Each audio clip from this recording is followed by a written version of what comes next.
మన జీవితంలో మనకు తెలియకుండానే చాలా తప్పులు చేస్తాం. కానీ ఆ తప్పుల వల్ల మనం డబ్బు పోగొట్టుకుంటాం.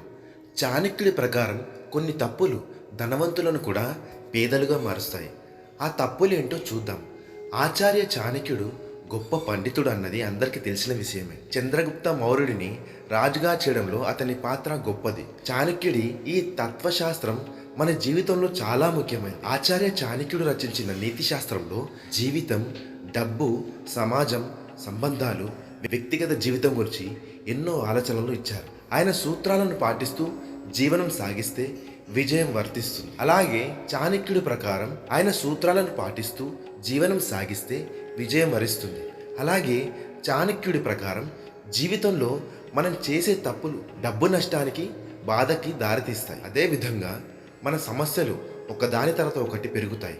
ప్రధానంగా డబ్బు విషయంలో చాలా జాగ్రత్తగా ఉండాలి. డబ్బును కుటుంబ పోషణ, ఇతరుల సంక్షేమం కోసం ఉపయోగించాలి. మిగిలిన డబ్బును పెట్టుబడి పెట్టాలి. మీరు సంపాదించిన డబ్బును జూదం, బెట్టింగ్ మొదలైన వాటిపై ఎప్పుడు వృధా చేయకండి. ఆనందం కోసం డబ్బును దుర్వినియోగం చేయడం సమీప భవిష్యత్తులో మిమ్మల్ని మరింత సమస్యగా మార్చే అవకాశం ఉంది. డబ్బు ఎప్పుడు ఇతరుల మంచికే ఉపయోగించాలి. ఇతరులకు హాని కలిగించడానికి ఎప్పుడూ ఉపయోగించకూడదు. ఇది లక్ష్మీదేవికి కోపం తెప్పిస్తుంది. తద్వారా మనం డబ్బును కోల్పోవచ్చు. మరీ ముఖ్యంగా డబ్బు ఆదా చేసే అలవాటు ఉండాలి. ఎంత డబ్బు వచ్చినా ఖర్చు పెట్టకూడదు. మనం వీలైనంత తక్కువ డబ్బు ఖర్చు చేయాలి. ఇది మీకు ప్రయోజనం చేకూరుస్తుంది. శుభమస్తు.